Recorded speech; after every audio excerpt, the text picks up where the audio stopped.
Okay, Toolerinos, I've got some guest tools to show.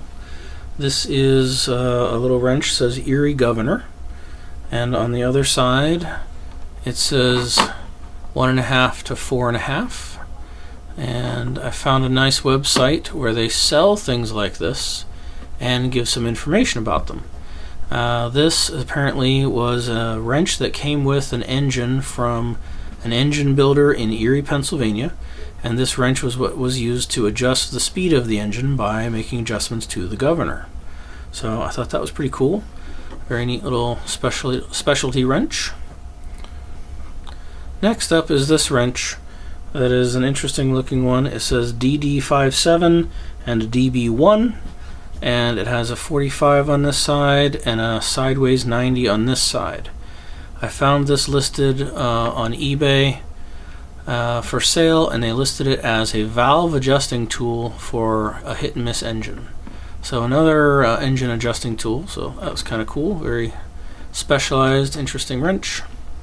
But then he also had this bevel gauge, and I was pretty excited to see it because it's the larger size. I've got, I don't know, 3 or 4 of the smaller type bevel gauges, but this one is big. And for those of you who recall, I had a past video where I bought one of these missing the blade from a bargain box at Colonial Homestead. And I got one of these angle finders, or you could transfer an angle off something. I forget what these are called. Bevel gauge, whatever. The metal piece is missing. Okay. I don't know if I'll ever find one or if I could make one. I know it's just a straight piece with a slot in it and an angle on one end. But it has brass inlays, and the handle has part of a patent date. It says patent September, but then the other part of it is worn away. Aw. So I was wondering if anyone out there has one of these with an intact patent date on there, if you could tell me what the rest of that date said so I can look it up. I'd be curious to see if this is a Stanley or what. I mean, I don't see any other marks on it to know who made it. But it's bigger than the usual, so I thought it's kind of neat, and it's older than the ones I have, so I grabbed it. Again, less than $1. And I wanted to find one so that I could make a new blade, and this has the correct length. From the back to the bolt is the same, the width is the same, so I can take this to my machinist friend and he can cut me a new blade. I'm not sure what we're going to use as a material. Might use an old saw blade or something, or he may be able to come up with something else to use, because I think this is a little bit more stiff than a saw blade. But the enduring mystery is this one. It has a different style. There's no recesses here. It has a different lever, which is flat and rectangular in cross-section with that patent date on it. This one has a triangular cross-section lever. This one has a deeper recess for the lever, so the amount of wood here is very thin compared to the other side, whereas this one has an equal amount of wood on both sides. This lever stays inside the footprint of the tool better than this lever. Even though it's recessed more, it's still a little bit too tall and it sticks outside the footprint of the tool. This one sort of has a blunted rounded end, and this one has a full half circular type rounded end.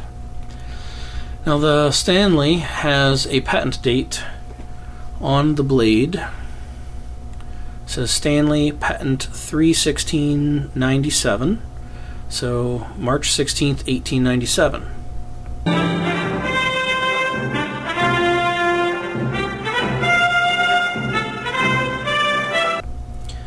The patent date on this says, you can read pretty well, patent September, and then you can make out part of a 4. So patented September 4th. And I thought that's all you'd be able to read, but on the far side over here there is a faint 7. And then next to the 7, or maybe midway between the 7 and the 4, there's the bottom portion of a rounded number. So I think it says patented September 4th, 1897 or 1887 or 1907, something that's going to have circular numbers ending in 7. And checking out eBay regularly, looking at these things, and there's always a lot of them, trying to find one that has this flat style of lever, and I have yet to find one. So I don't know if it was not Stanley, if it's rare, if it's old, if it's just a knockoff. I don't know. The quality of it is fine. The wood is nice, the brass is nice, so I don't really have any reason to think it's not a Stanley, but it's definitely different than this one. Alright, it has been a while since I was working on this project. It's time to finish it up. I finally found a suitable material to use to make a new blade for my mystery bevel gauge. This blade doesn't actually fit the mystery gauge because it's a little too thick. It's 48 thousandths thick, and although it fits here where the tool has no strength, when you get down here towards the bottom, it's too thick. It doesn't want to slide down in there, and I don't want to force it because I don't want to split the tool and break it. So I needed to find something a little thinner than this, and this is 48 thousandths thick.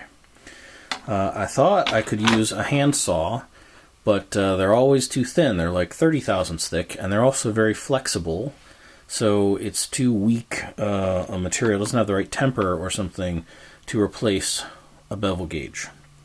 So finally, looking around, I found this at Habitat for Humanity. It's $2.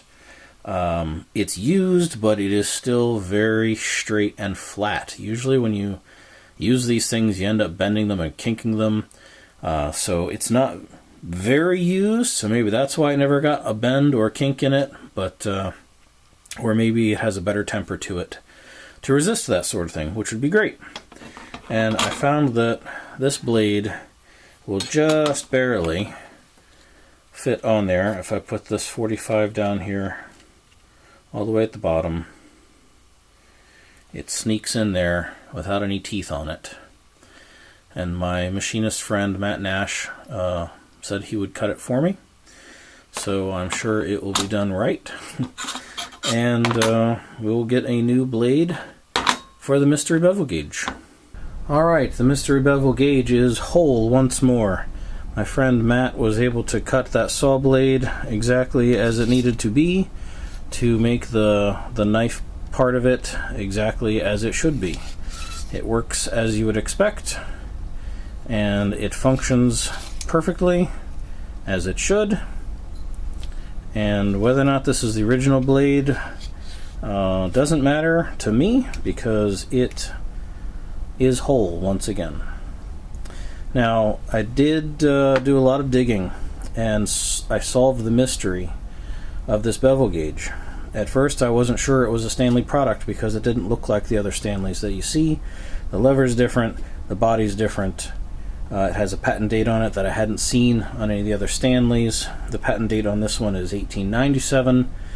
But with a lot of digging, I finally figured out the patent date on that lever says September 4th, 1877. And that was a patent by Justice A. Trott, who was a prolific inventor for Stanley Rule and Level Company, though there is some controversy around him. He may have been a bit of a character.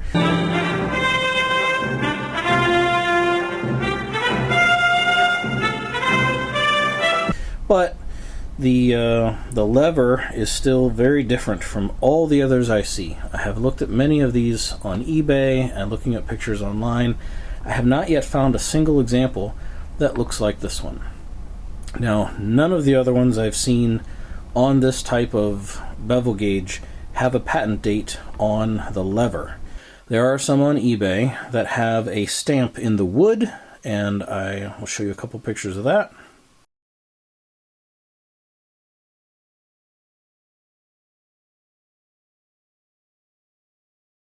But they have this sort of traditional styled lever. I found one example of a combination tri-square bevel gauge that has the lever like this with a patent date on it. Now, if you were to take one of these and ground it down or filed it down so that it would be within the body of the tool, like this one is, then I suppose maybe this is like one of those on that combination tri-square, and it's been filed down. But I'm still not certain about that, and I'll show you why. On these handles, or on these levels, you see how there's sort of a scalloping between the raised part and this part? Now, the one that has the patent date on there is on this very rounded kind of surface. On this one, there is no hint of that scalloping where the lever meets the round part. And if you were to grind it down or file it down far enough to get rid of that scalloping, there wouldn't be any of the patent date left. So I'm still not 100% sure that this isn't just an earlier version of the lever, especially because it appears to flare out as it gets to the end. You see there? On the regular lever, I don't see how that would flare out. If you just filed it down, it would be the same thickness all the way across, and it would get narrower at the end because it's, rising up.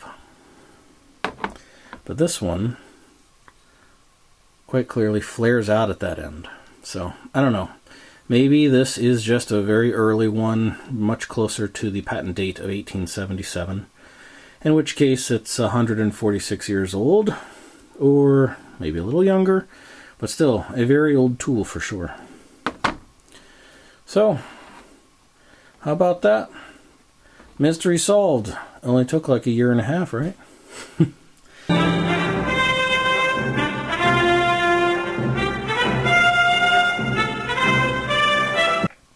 Well, just so you're aware, in case you guys are looking at these in the shops, the blade where it's a straight slot with no difference at the end was the 1897 patent, which is what this one is. But in 1904, there was another patent to enlarge the end.